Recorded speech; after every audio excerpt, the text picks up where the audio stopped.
Ṣẹ̀kẹ̀rẹ̀ lọ bá jó, ṣẹ̀kẹ̀rẹ̀ lọ bá jó, olúwa mi ò dìde ojó ṣẹ̀kẹ̀rẹ̀.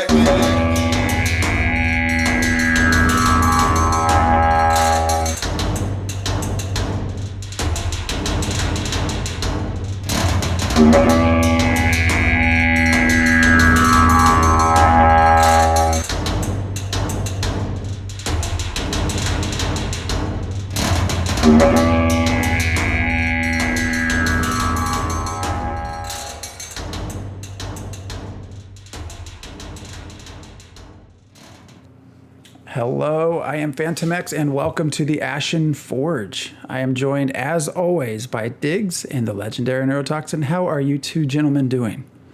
Great. Great. Everyone is great. We are going to be talking about death penalties. More so Ashes of Creation, but I think we're going to probably do some comparing and contrasting. We've all, for anyone, I guess I should start by saying this. I get a lot of my information. I don't think I've ever mentioned this on stream. The Ashes wiki is like an awesome place to go for any information you might want. And actually, I might link their death penalty section here. But anyway, so we'll be probably taking a lot that's located on that. But before we get started, before I start going into specific topics, does anyone have anything specific? Neuro, I know you have a lot to sort of talk about. Is there anything that's just really bugging you, itching you want to get started with? Just in general, that death penalties are a demotivation sort of thing that is really not appropriate for a PvP focused sort of game. The idea that you're just trying to play the game, or you're actively, engaging in combat, and you die, and all of a sudden you're now being penalized for it. You're not going to gain any more experience. You're going to get crap drops from enemies, this, that, and the other, just because you died. That's kind of garbage. Like, if you mean for someone to log off when they die, bravo. That's the system. But Ashes is not a PvP centric game. Well, no, this is an interesting conversation. It's a territory control game where you have to fight and take places over. So, it is and it isn't. I wasn't expecting to jump completely to let's just do away with it. Oh, this is interesting because now I know where you have an opposing viewpoint, Diggs. Because you say that, and I'll just real quickly, I'll immediately say I think that it is a PvP game based off Steven, but go ahead. No, it's a PVX game. So yeah, whatever you want to call it. Right. No, but it's significant because you don't get PvP in sieges and you don't get PvP in caravan raids. So if you want to engage in PvP without corruption, there are places, and you don't get them from castle sieges either. So if you want to go places where you can participate in PvP without getting corruption, there are places for you to go. Yeah, and you can also take up a role as a bounty hunter. But I'm not talking about corruption. I'm just talking about in general. You're a green player. You get killed. You're being penalized for it. You're a purple player, somebody who's flagged as a combatant. You die. You get half the penalties that the green player got. So somebody who's out there genuinely being, a harvester, genuinely just being a worker, no armaments, no armor, just being attacked out in the field, that person suffers twice the penalties as it's somebody not twice the penalty. What did they say? It is a purple player who dies suffers the same penalties, but at half the rate of the non-combatant. Right. So half the rate of the non-combatant means the combatant gets hits half as hard, or the other way to look at it is the non-combatant is punished twice as hard as a combatant. But that's not the way to look at it, because because you have a normal death penalty, and then under certain circumstances you get half of that. So one is normal. It's not twice as much as something. It's half as much as normal. Yeah, but I'm saying if you don't look at it in those terms and you just look at it in those are the terms. in terms of magnitude, the magnitude is twice as great for the non-combatant. No, if you make a cup, you cannot make twice of a cup. Right? That is one cup. You can't make, right? You can take that cup and take half of it. You have a field where you can enter a value, and instead of entering 100, you're entering 200. No, that's not what happens. You have 100, and that's the max, and then you go below that, which is 50. You can't get to 200. That's my point. Okay, but that's fine. 50 is still half of 100. You're still right. So that's half of something. You're being penalized twice as much relative to the combatant. No, you're not being penalized twice as much. You're penalized one rate, and if you do something else, you can be penalized half as much. We can parse language about. But it's not parsing language; it's the actual concept. You are ridiculous. We'll talk about this later. Making progress anyway. It's like if you birth a whole person, that's the person, and then you can take pieces off of that person, but that person is the person. I'm looking at it in terms of if there's no death penalty, the value is 0. If there is a death penalty, the value is 1. If there is half a death penalty, the value is 0.5. Right. Now, 0.5 is half 1. Right. Right. So what I'm saying is if you're a combatant, if you engage in combat and you die in combat, you are penalized at half the rate of normal. Right. Which means if you were to write that out on paper and multiply both sides of the equation by 2, you're still going to That's not what you do. That's what I do. No, if you have a person, you can take pieces off of that person, right? It's a sliding value. It's not a fixed unit, my man. Anyway, let's move on to something else here. So but it's the idea, however you want to parse it out, that parse it out in correct terms then. You are trying to flip it to make it sound worse than what it is. Well, it is worse than what it is. It's not. Why is a player who is out there trying to be an adventurer or a gatherer not a combatant? They're not armed. They carry no armament. They're not wearing armor. Why is that person getting hit twice as hard? You're not getting hit twice as hard, are you? Why do you mean twice as hard? Relative to the half penalty, sure. So let's step. It's normal. You're getting the normal amount. And you're getting a benefit if you do something else, which is half of the penalty. So let's step back and just catch everyone up as to what we're talking about. So when it comes to the death penalty, there is sort of a base penalty, and that is the non-combatant, the PVEer, if you would, player. And they experience whatever that, we'll get into it, but the base death penalty. A combatant, someone who flags. So if you have a corrupted player, they come trying to gank you, you flag as a combatant, purple as you put it, and you die, you suffer half that. So half the base is what you then suffer. Corrupted players, it's 4 times the base rate. So that is sort of the width and breadth of the amount, I guess, as far as a percentage or a multiplication, however you want to phrase it, that is where we're getting at.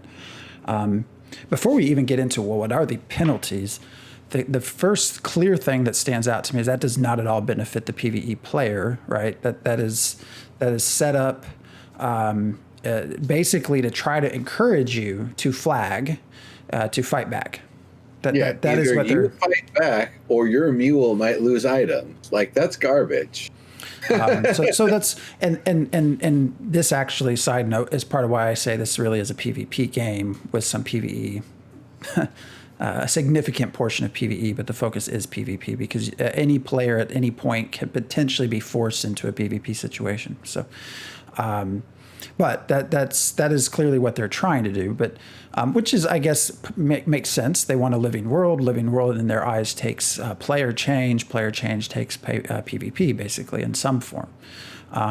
The downside that I see to that is that you are banking on at least, I would say at least 50%, if not more, of your players are probably going to be the classic PvE players. So this on paper at least. Now we've not played it, we've not tested it. Who knows what it actually feels like?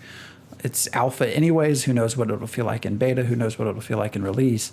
On paper, from what we know right now, this does not benefit the PvE player. The PvE player clearly loses out when it comes to any sort of PvP interaction. Well, okay, so not really. I mean, not completely, I'll say. Not completely. Because one tactic is to not flag, and that's going to give someone who kills you more corruption, and possibly more corruption than they're willing to deal with, so they may leave you alone.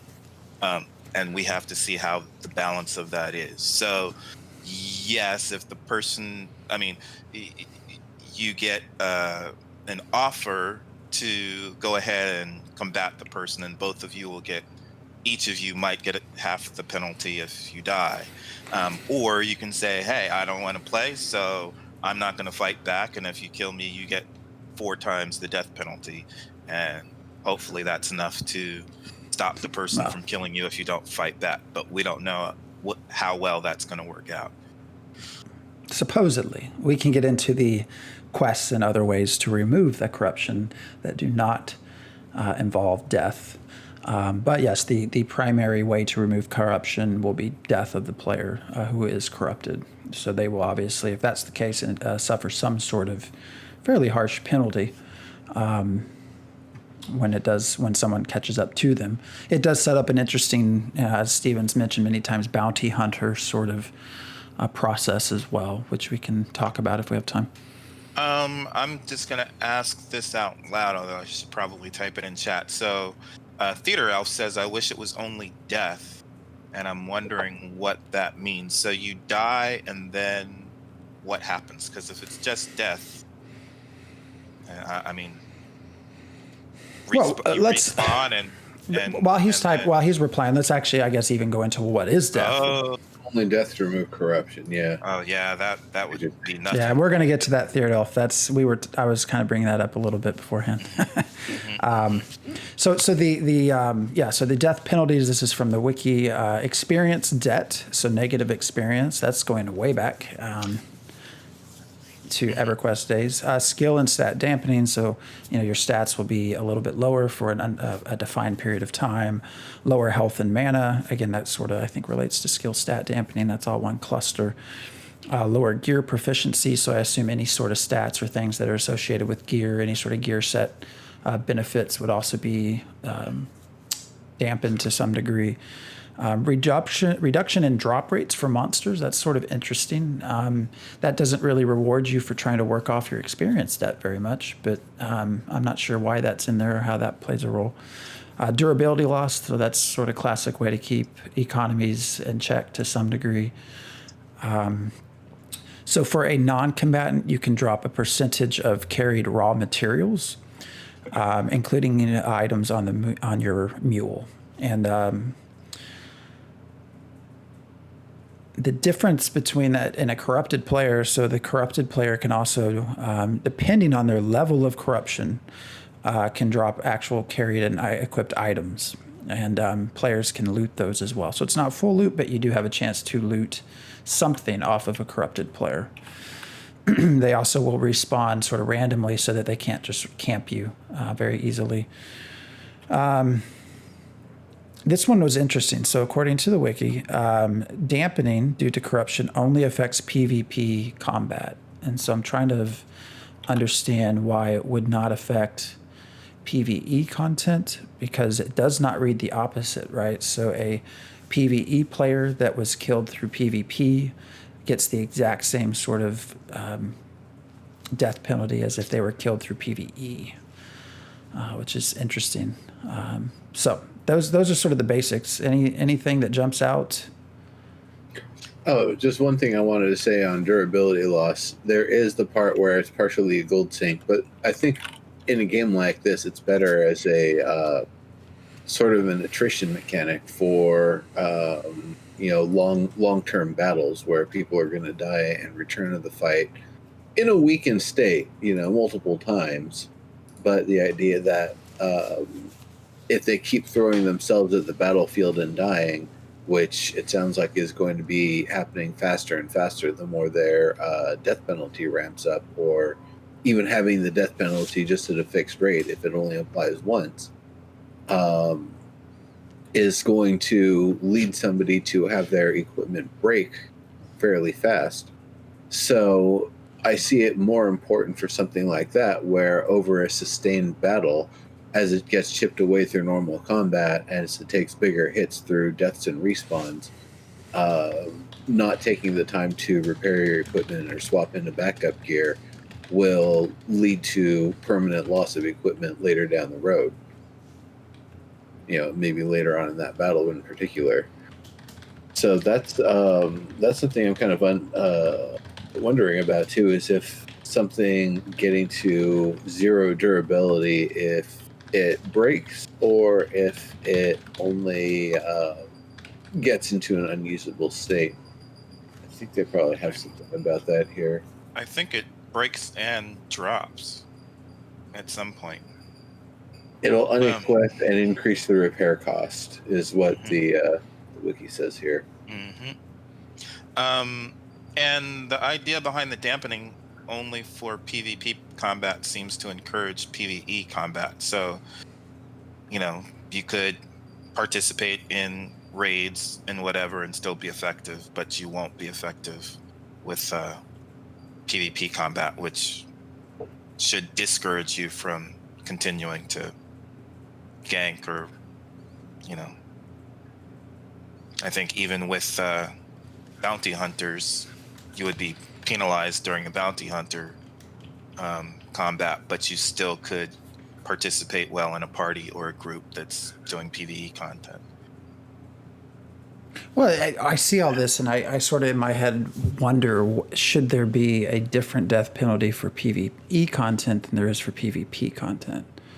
No, because there's one normal death penalty, and then you get a benefit if you flag for combat, and that's. But there's a lot of variabilities in penalty.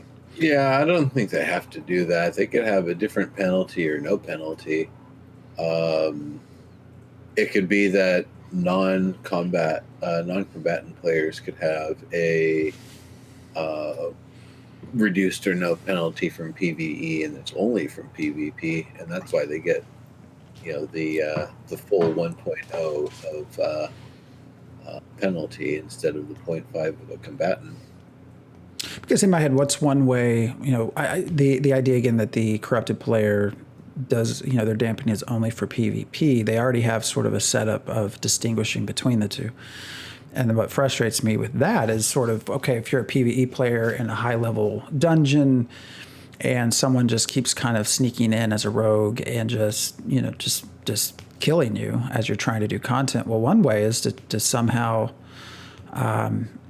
use the PvE content around you. So if you're in a high level zone, are you able to train them? Are you able to somehow get them attacked by the content you're actually trying to kill?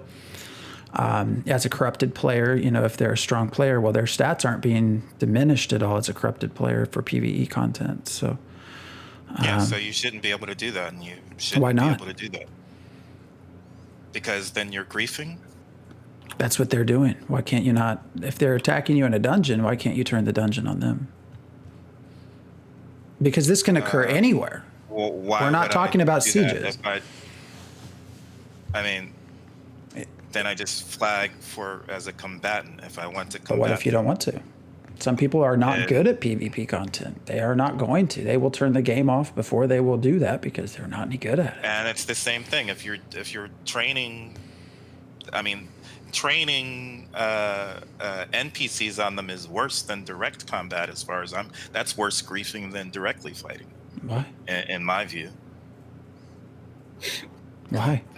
If it's an environment where your goal is to kill the other person because you're competing for space, however you can do it seems like that's the way to go. And if you can do it in such a way that you don't actually get your own hands dirty, and that creatures Your own hands are dirty. That's my point. If that's what you're doing, then your own hands are dirty. So that's. Do you not believe allowed. that person should be flagged as corrupted then for getting aggro and pulling them over to the other players? Yeah, I mean, and they should be immediately flagged as a combatant. Yeah. So they should be flagged as a combatant, and do you think they should gain corruption if anybody actually dies from those creatures? They should get whatever penalties come from. Well, I mean, I guess it's at that point you're doing. What is that? Purple versus purple. So you get whatever you get from that. I guess nobody gets corruption after that, right? I think so. I guess what happens is if you do that, then you get flagged as purple. You get flagged as a combatant, and then neither of you will get corruption for it.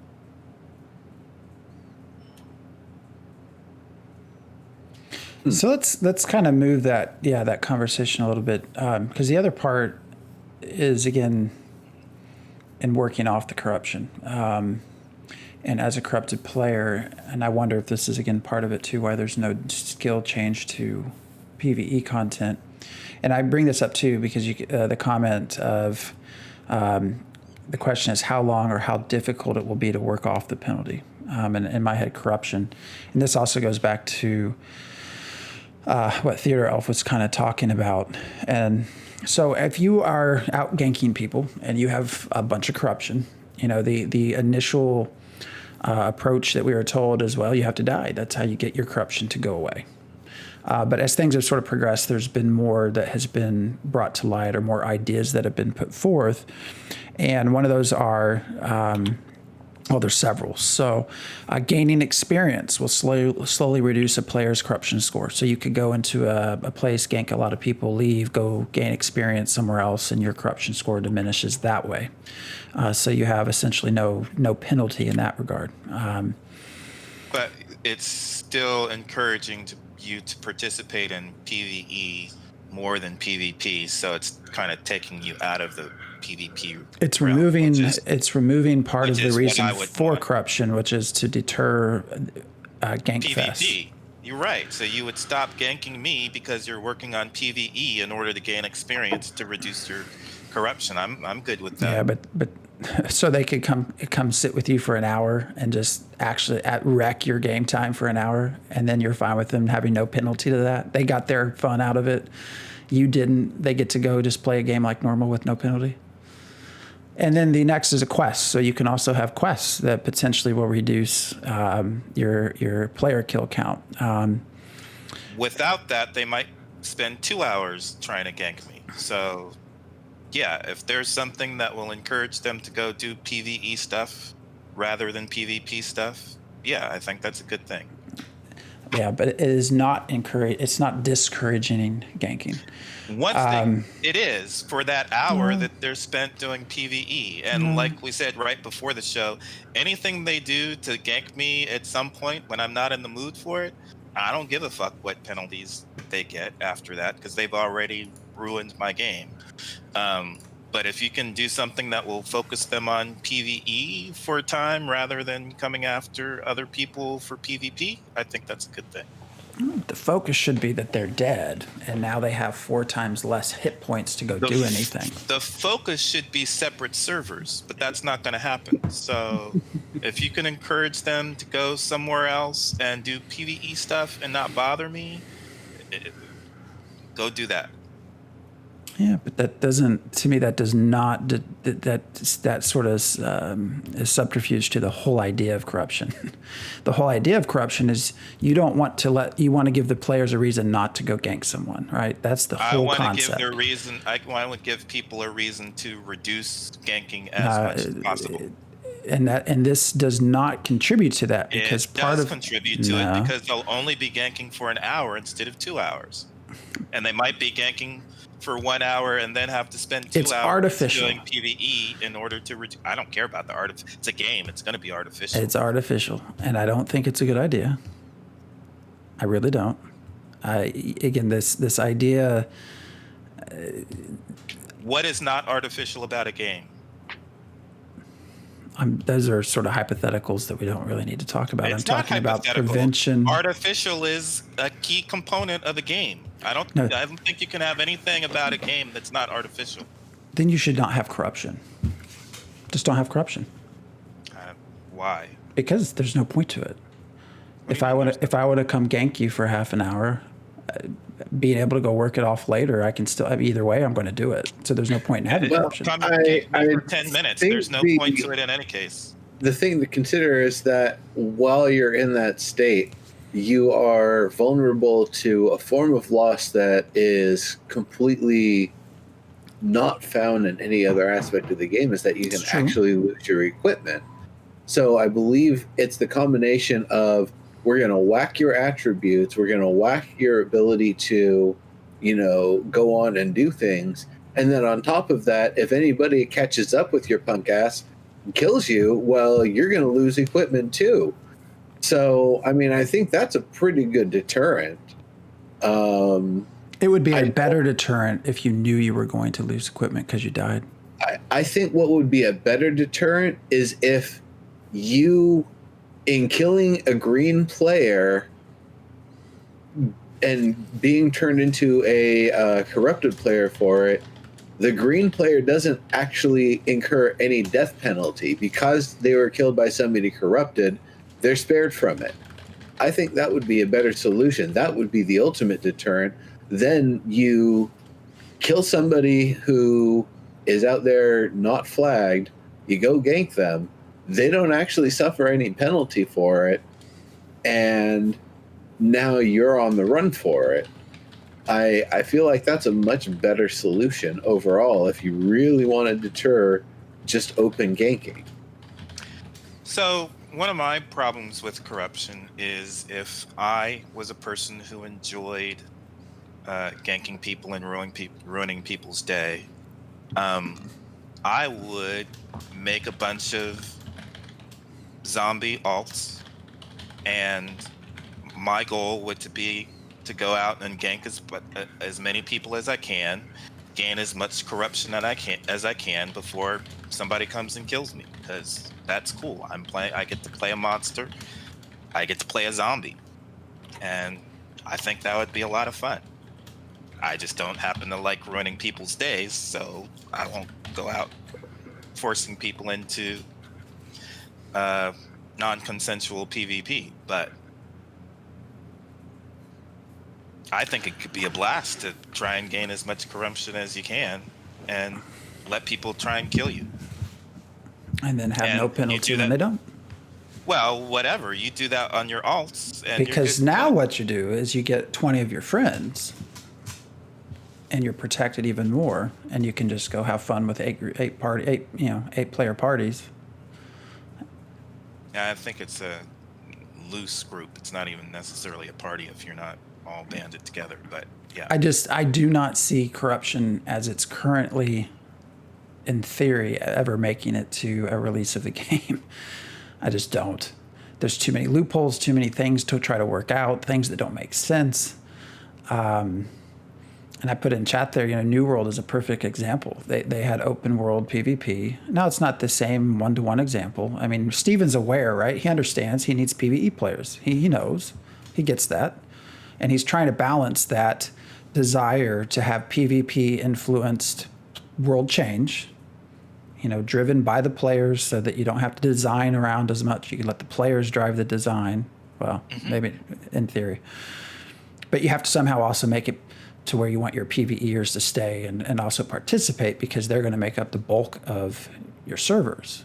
And so I understand they're not in a good spot to try to do this. It's hard. No one's ever done it before. But New World is a perfect example. They took a lot of shit for it, right? They went completely different direction. And of course, all the PvPers complain. But they wrote a very good blog post. Hey guys, we tried to find ways to solve this. We tried to do different things to try to reduce ganking, still allow you to have this sort of open PvP world. We couldn't figure it out. So here we are, less than a year away to when we're supposed to have some sort of release, and we're not. We're going to go back, and we're going to change how we're doing this to where it's no longer open PvP because ganking was the problem. They're doing okay now. They took a lot of shit initially, but I think the preview, well, we aren't a New World show, but it was a perfect remedy to what they were suffering. But so I just do not see, and Theater Elf has it very correct in that I think what we see is you start having more limited PvP skirmishes or area, you know, the caravans, the sieges, less so of the open world. I mean, you look at I'm forgetting the game that Steven always loved to play. Pathfinder? No, the actual MMO. Why can I not think of the name? Arcade. Even there, you know, you are able to play in zones that are PvP protected. Right, so even there, you know, you are not forced everywhere you are to have the potential of PvP. You can play that game and never have to enter PvP. So I think it's going to be very difficult to do, and I just do not see the current idea as the solution. But that's why they go through alphas and betas and everything else. But well, and this has been a current concern for me ever since EverQuest Next, when even there they wanted to put everybody on the same server and not have separate PvP servers and separate PvE servers. And we had people were getting banned from having conversations in the forums because you were getting banned. I mean, lots of people were getting banned because it was difficult to have the thing. We were like, and it was amazing to watch because the PvE side would post something that they thought this is a reasonable compromise, and the PvPers would flip out, and then the PvPers would post something that said this is a reasonable compromise, and the PvEers would flip out. And I was like, yeah, I don't understand. Like, let's try and come up with something where everybody can agree, and we couldn't really come up with anything. And I'm expecting something similar here, but again, I think it's worth doing the experiment and giving it a try because I've got PvP friends who I'd like to play with theoretically. I mean, I've got, if they want to use this current system, I think I have something that can make it a little bit more reasonable for PvE players. And that's the idea that you get engaged in combat in a certain way during PvP where you're flagged, where you've actually fought back. You can no longer sprint. You can no longer use your, high sustainability, running, sprinting, moving around, getting on a mount, whatever. You're now engaged in combat. You're moving at combat speed. You're in a combat stance. So if you're not flagging for PvP and you're not in, combat mode, essentially, you can sprint. You can get on your horse and ride the hell out of there. You can be hit a couple of times and not move into your combat stance like I want to say WoW would do, where if you're on your mount and you get hit by some passing shot, all of a sudden, it's like you've just gotten half snared because you get knocked off your mount and you've got to, kind of move at more of a regular speed. Then they can, root or snare or whatever they're going to do to you, make you go slower. But it would be kind of resisting the AoEs like they already have, the ability to continue using your full abilities for, escape and movement. And potentially, I could see there even being specific PvE-focused skills that are only available while you're not flagged, that once you flag, they'll get swapped to a different hotbar that you've got loaded or whatever it might be.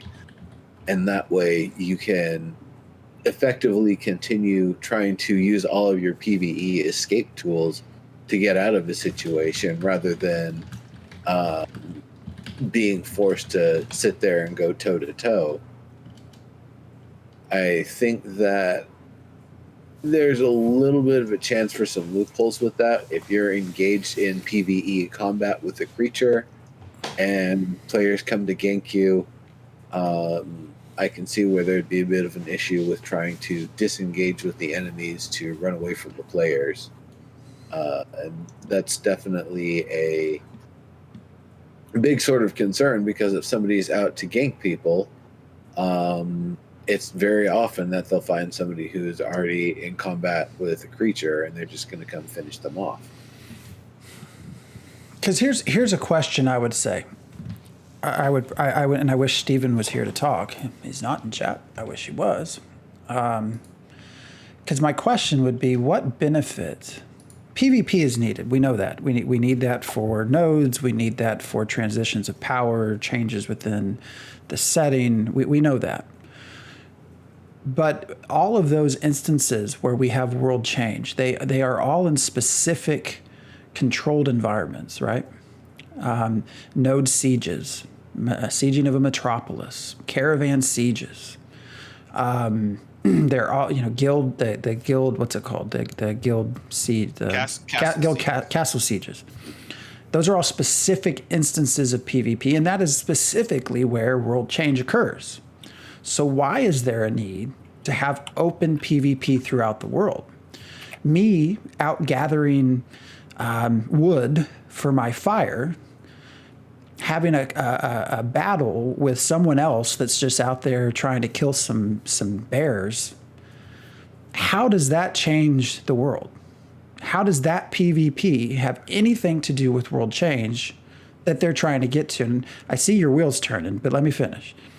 The only argument I can come up with is, okay, if we're trying to level a node and I'm out trying to do something, then okay, maybe that 10 points of experience that I give to the node is interrupted by someone ganking me.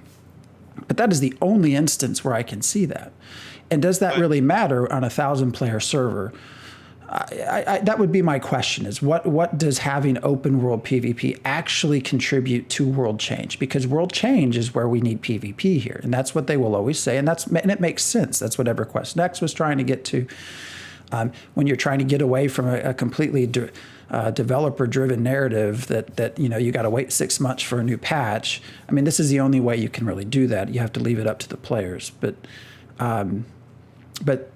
the specific instances, the specific examples we have of world change occurring already occur in specific encounters. So what does open world PvP actually add to that world change narrative? That would be my question. I would love to hear a response from him. So anything that you do within the node is going to generate experience. So it doesn't really matter whether you're doing, in that sense, PvE stuff or PvP stuff.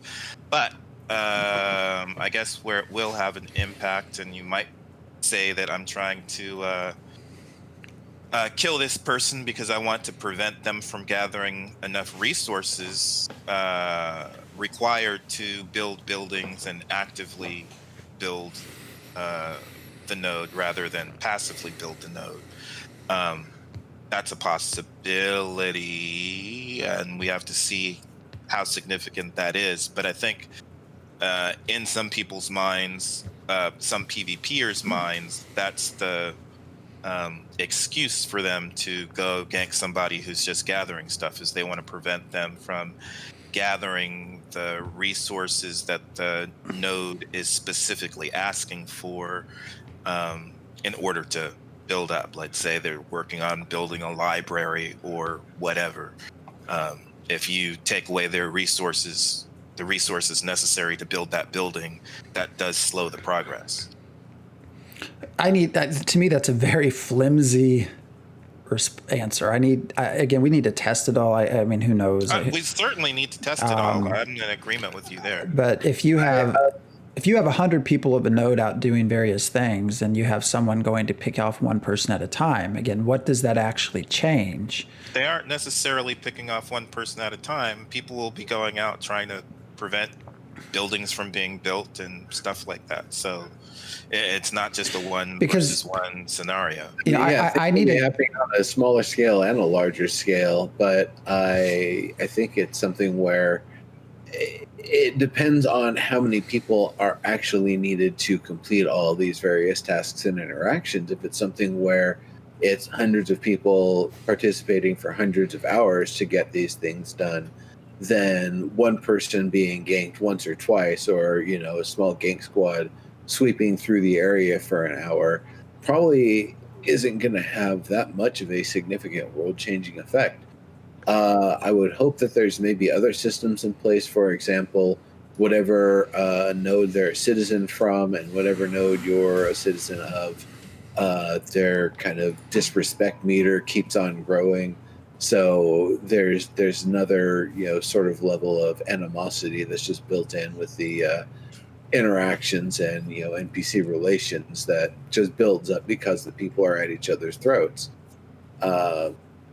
I'm not sure how you would resolve that. I think just trading with people and safely going back and forth across the border between cities or something could be a way that it reduces that. But if two places are specifically in conflict, I don't really think that's necessarily something that you would expect to happen, is that it would somehow de-escalate, unless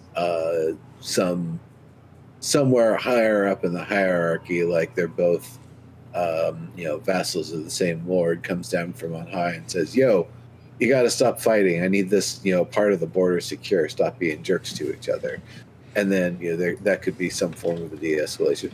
But even if not something like that, I would like to see something where there's some incremental gain and loss that is happening from these sorts of actions, even if it isn't necessarily felt in the immediate or immediately recognizable to the players that has happened or could be happening. And at some point you move into the caravan level, where the real impact is going to be from caravans moving resources. And maybe that's where it should be, because right, and in that sense it's going to be without corruption in anyway. Because growing corn means nothing if it doesn't get to where it needs to go, right? Right. And more importantly, there's a difference if it's you out trying to get wood to do something with your farm on your freehold, rather than actively trying to actually work on the library. Maybe you aren't doing stuff so that you can help build up the... Me as a PVE player, and I again think a lot of PVE players would think similarly to me, is I need a good reason for why this has to occur as far as open PvP, because this is pretty damn harsh death penalty when you compare it to other modern MMOs. When you compare it even to like EverQuest, right? It's EverQuest. Yes, you have an experience debt. You have to go. Well, they were more harsh. You have to go get your body, otherwise you lose everything. But we're talking about resource loss, experience debt, durability hits, stat losses. This is a pretty severe death penalty by comparison. And so, in my head, I start thinking, okay, well, what can we compare that to in the past? To get a sense of what might happen in the future. And one thing that comes out in mind is, EverQuest wasn't the first MMO. Ultima Online was their first, which was a, very much PvP gank fest. So why did one thrive and the other didn't? In my opinion, it's because the EverQuest did have limits on PvP and death penalties and things where you didn't lose. And so it became a much more attractive game to play, because the thousands of hours you spent couldn't be suddenly lost because you had an unfortunate encounter with a very pissed off 12-year-old. Well, and the way I say it is, I don't want some other player deciding for me how I have to play and force me into playing in some manner that I'm not interested in playing in.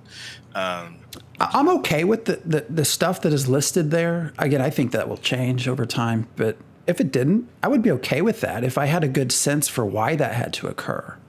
Like that even in death, I'm still contributing. Like that the death wasn't just merely to frustrate me. Well, even for say, because I'm a smart enough player that I do know how to avoid NPCs and mobs from killing me, and I know where to go so that I'm off of their paths, and I know how to keep my back to a wall so that mobs and NPCs aren't jumping me. I can't really do that with other players. So another player coming to me and deciding through experience debt that it's going to take me another hour of gameplay to hit my goals, that's a problem for me. And so thankfully, hopefully, right? I mean, where I enjoy PvP is like if I am defending a town, and I might like to do that for maybe an hour. But after doing that for an hour, I want to be able to go someplace where I know I'm not going to experience PvP. So, yeah, it would be better if I could knowingly leave a node siege or a castle siege and go out and farm for 2 hours after spending 1 hour doing PvP, if I have to be on a server where PvP exists. There's some good comments in here. Quantum Crow, does PvP need to intrinsically affect the world? It is the scale of change, in my opinion, from as large as Castle Siege to as little as territory control. I mean, that's a good thought, but no. I mean, PvP is central here, right? There has to be PvP. That's how nodes are driven to work. So, and that has to occur on the scale of a node. That's not to say you can't have some influence here and there from minor skirmishes, but and people will enjoy that as long as it's a fun thing. Like I said,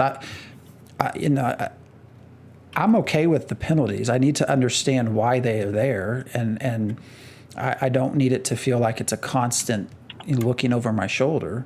I mean, I certainly in some games, World of Warcraft, going to what's it called, Crossroads or whatever.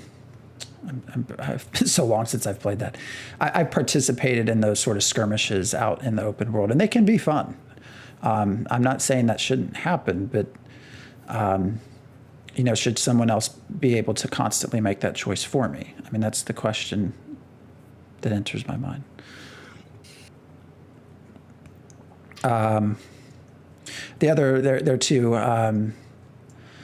if you're collecting firewood, the example of, the further out you go to get more unique items, the more dangerous it should be. And I agree with that, but you can also do that in a PVE component as well. You certainly can set it up to where you're competing with another player to get through PVE content to get to that node of whatever you're trying to get before they do. So there can be competition that way as well. It doesn't have to be PvP. Well, and part of my problem is that I play RPGs for cooperative play, not competition. And because, again, I'm playing from a D&D perspective, and when I play in D&D, I'm playing to cooperate with my fellow players, not compete against my fellow players, not to grief my fellow players.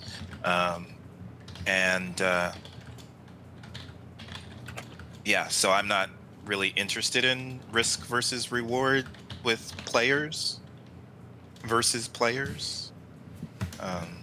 So that's problematic for me in any case.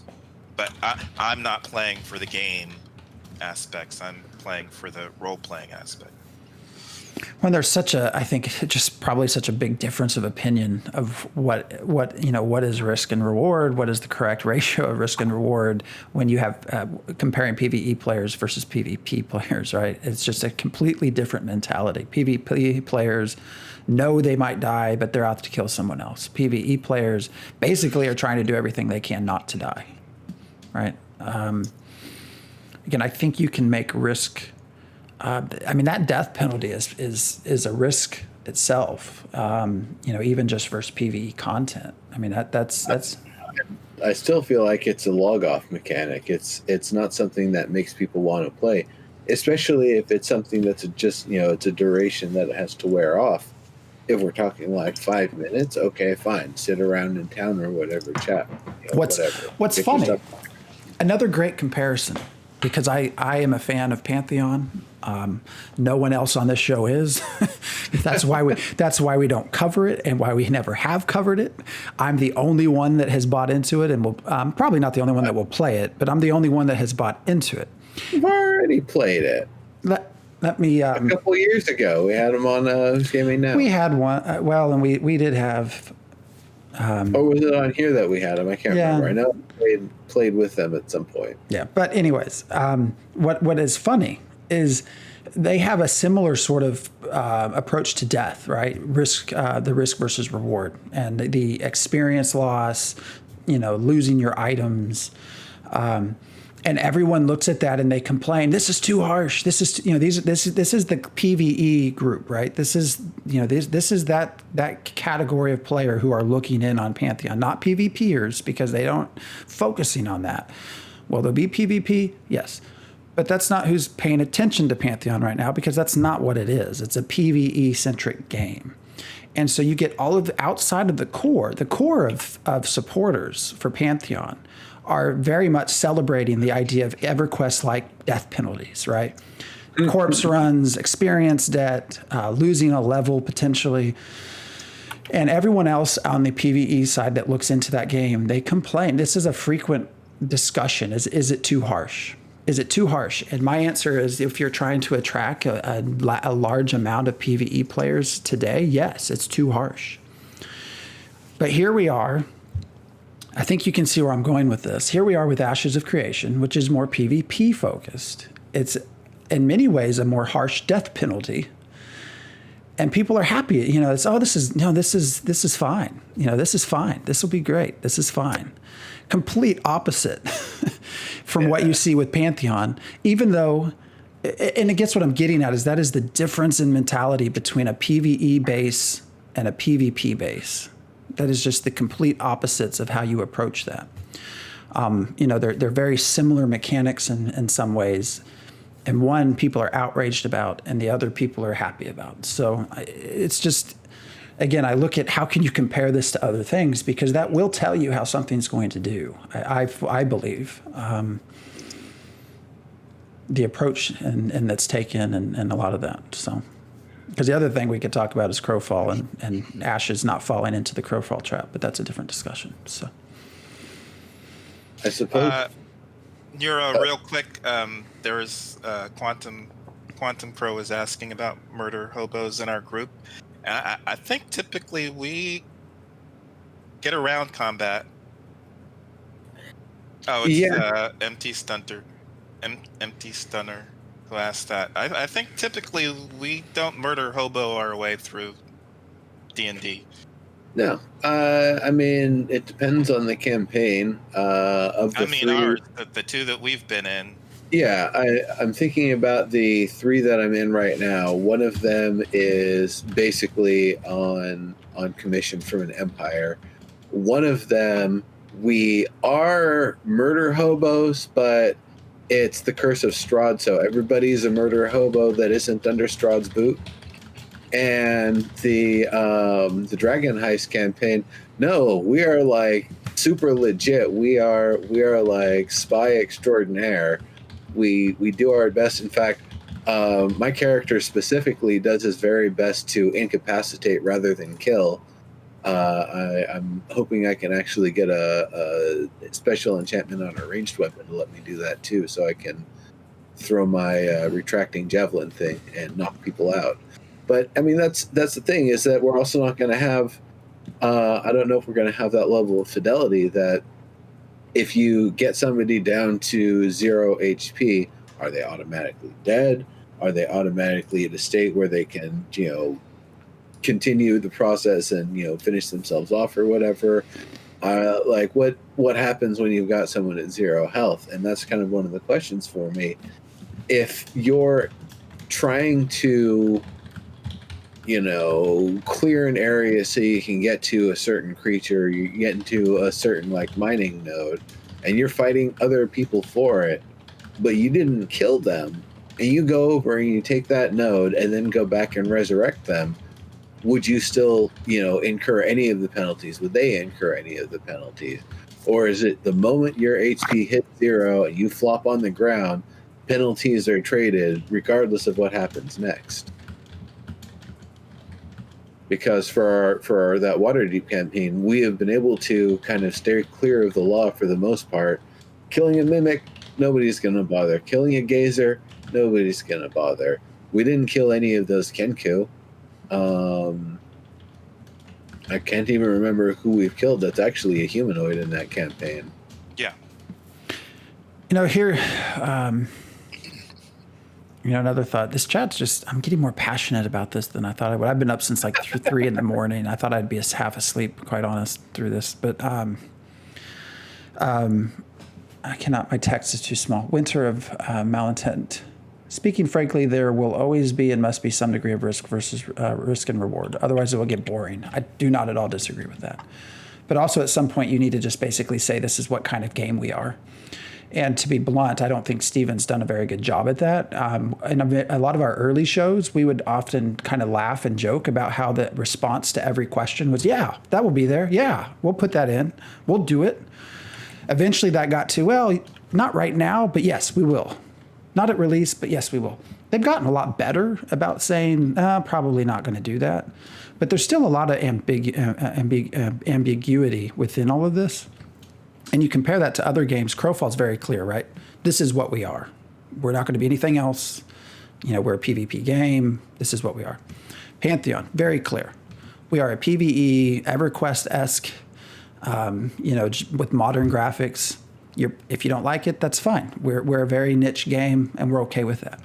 I have not really seen that from Ashes. They're trying to get everyone in that they can, and I just don't think it's that easy to do.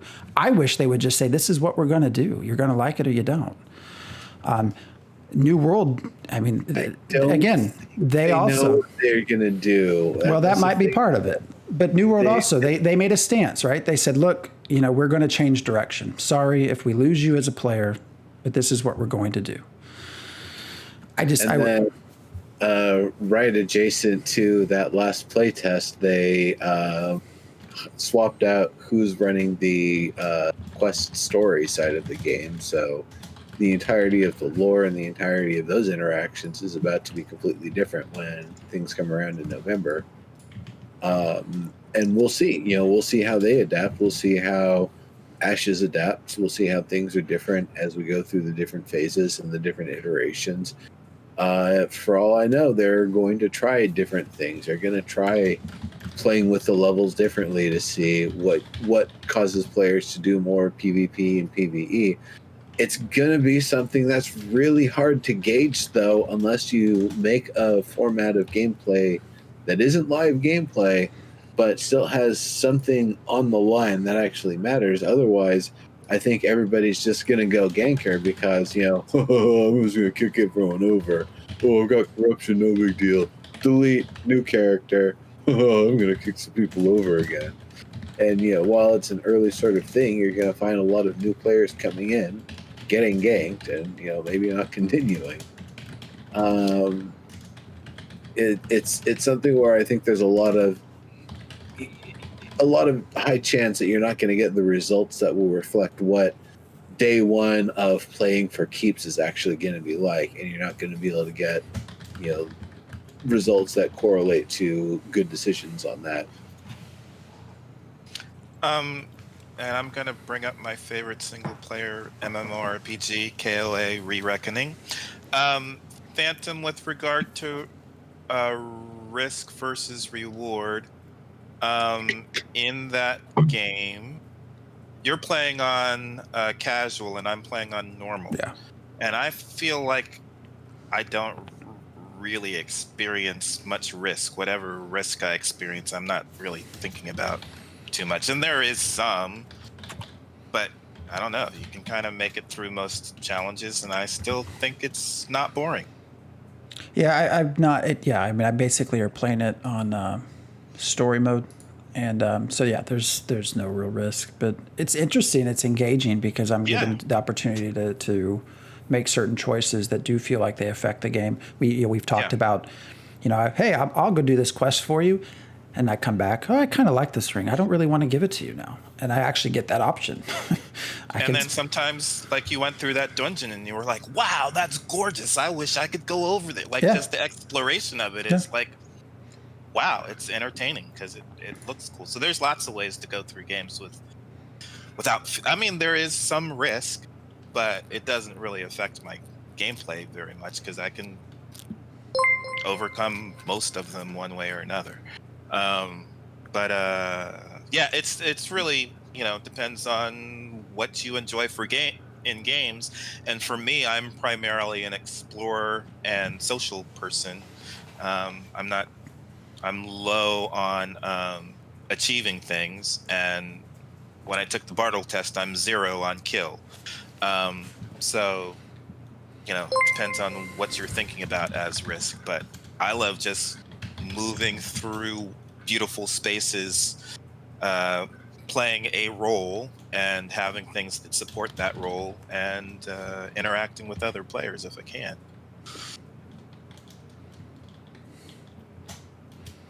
Sorry. I mean, even in D&D, in our D&D games, I don't know that we have a lot of risk at the moment.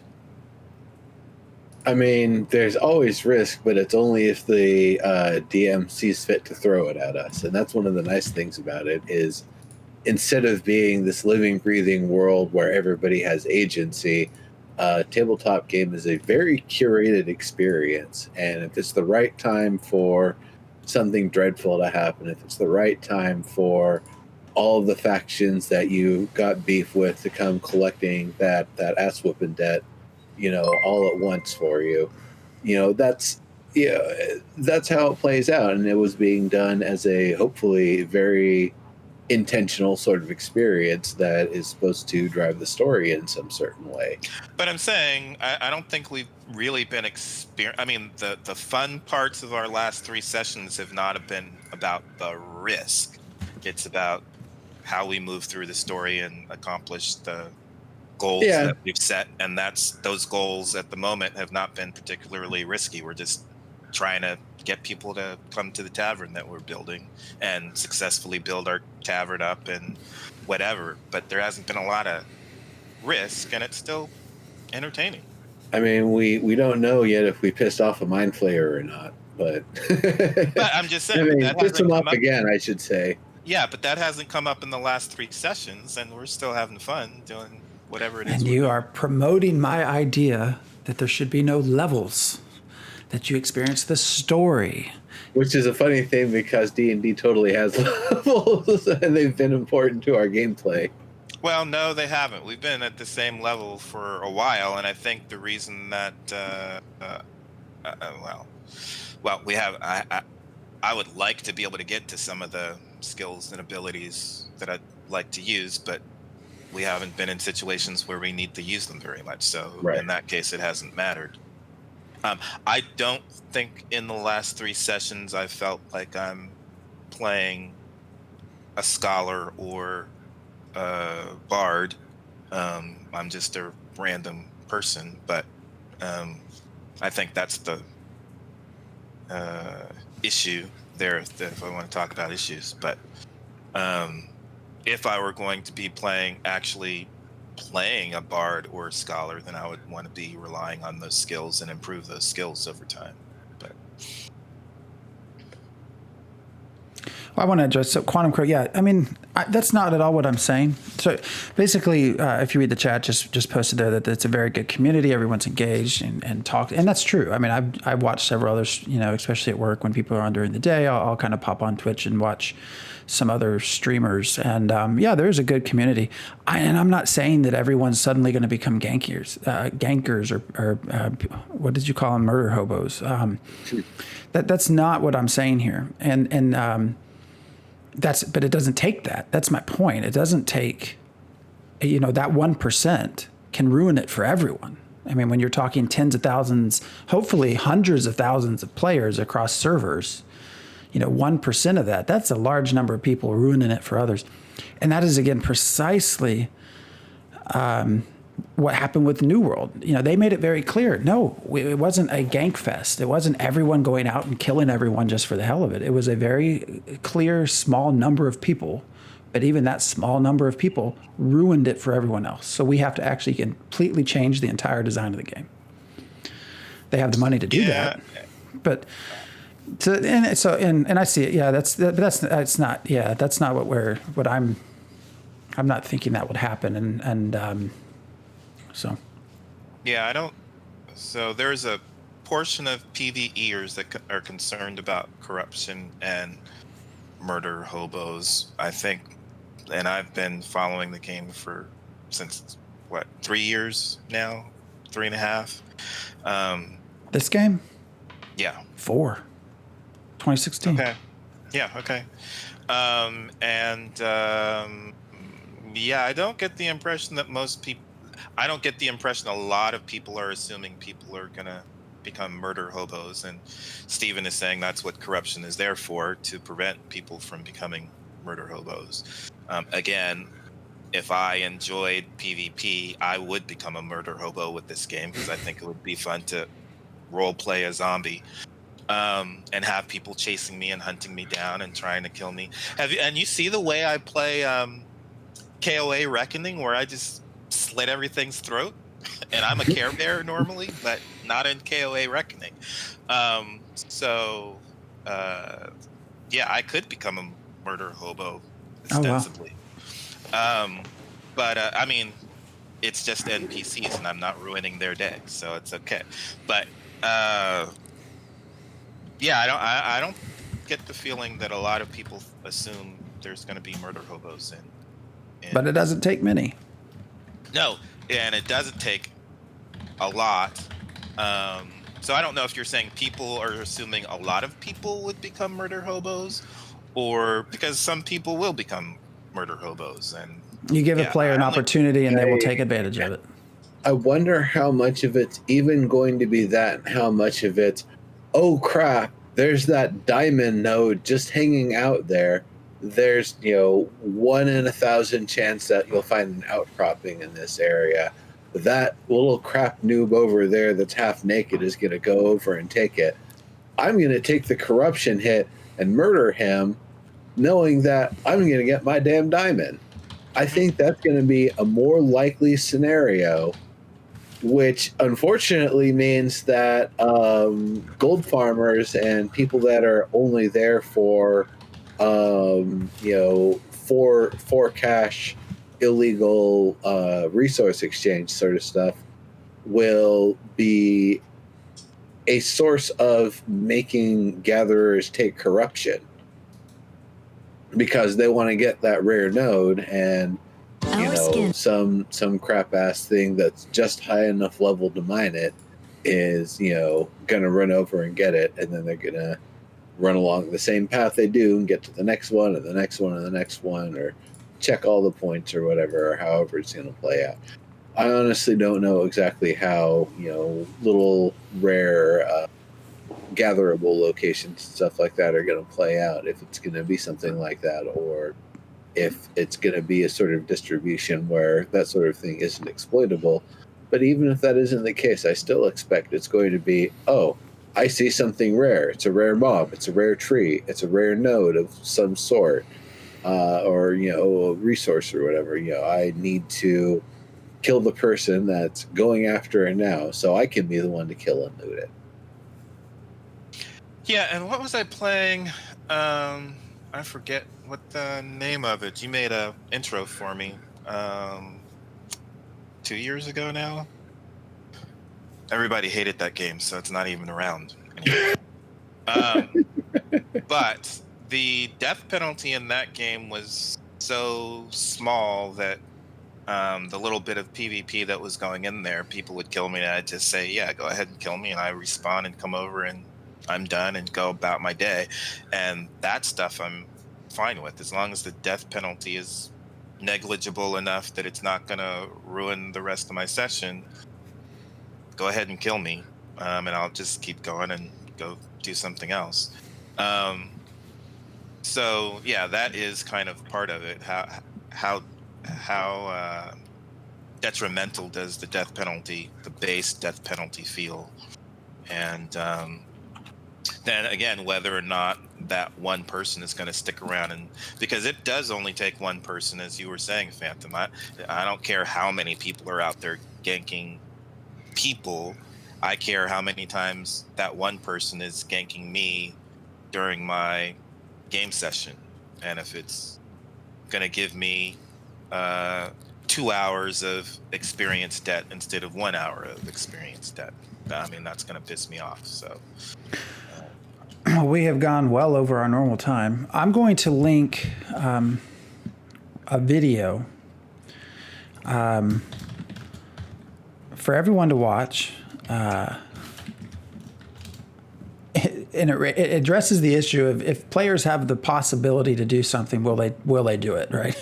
Intended or not.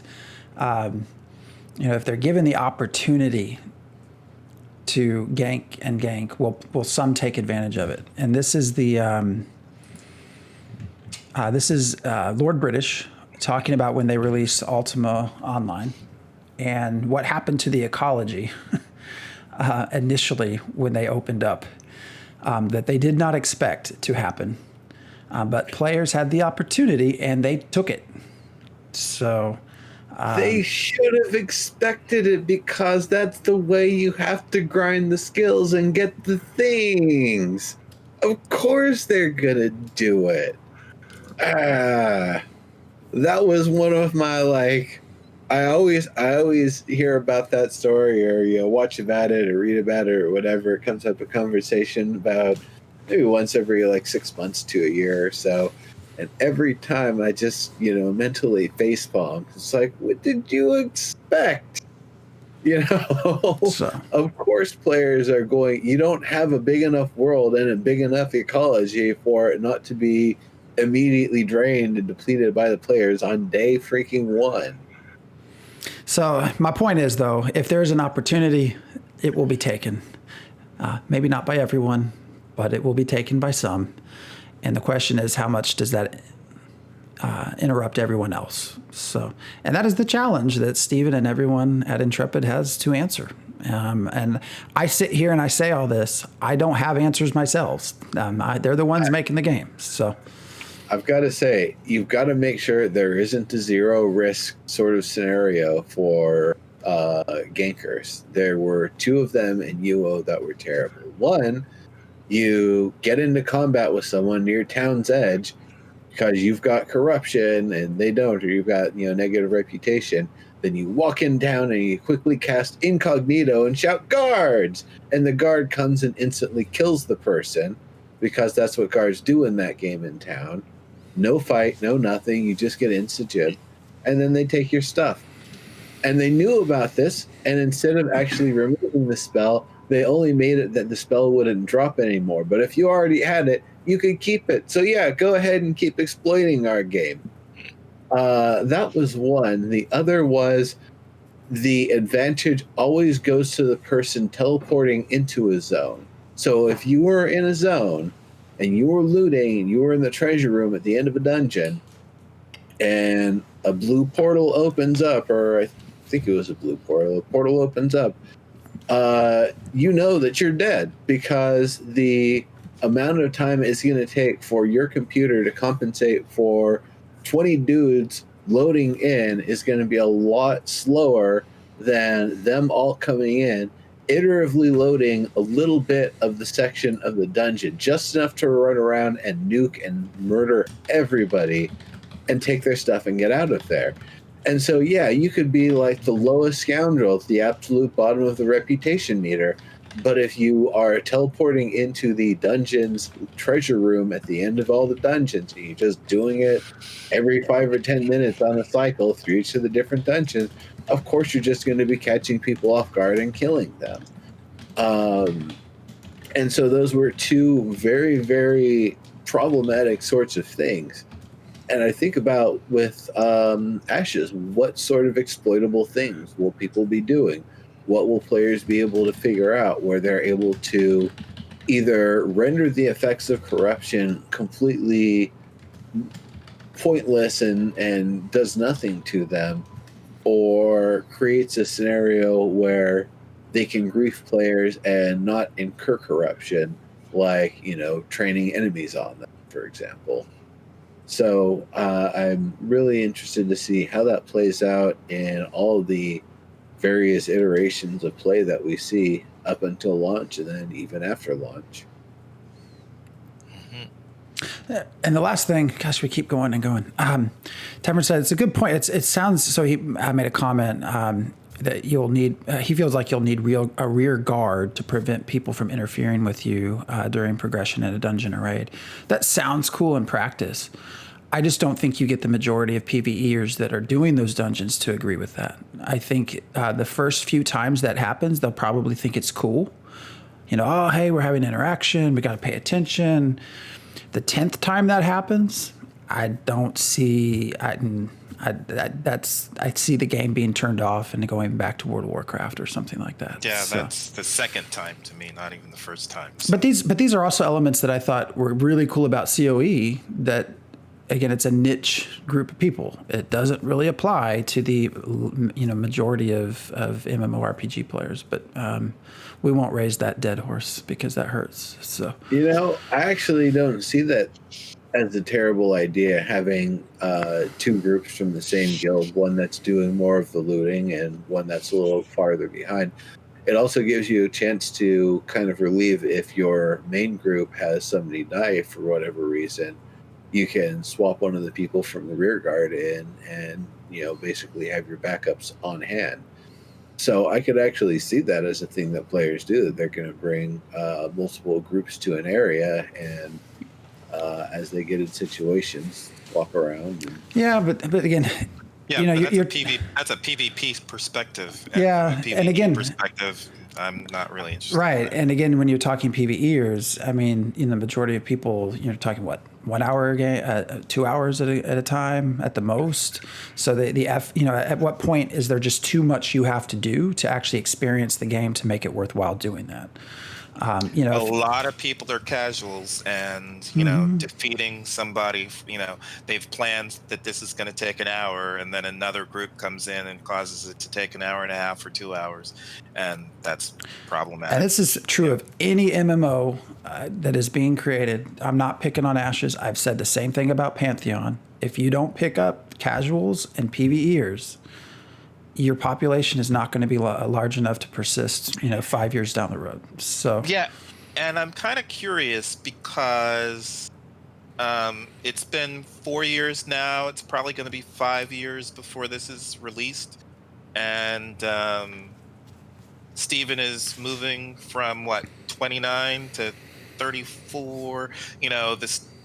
The perspective you have when you're in your 20s, game-wise, versus when you get in your 30s and you have jobs and kids and all families, you don't have time to be a hardcore time player.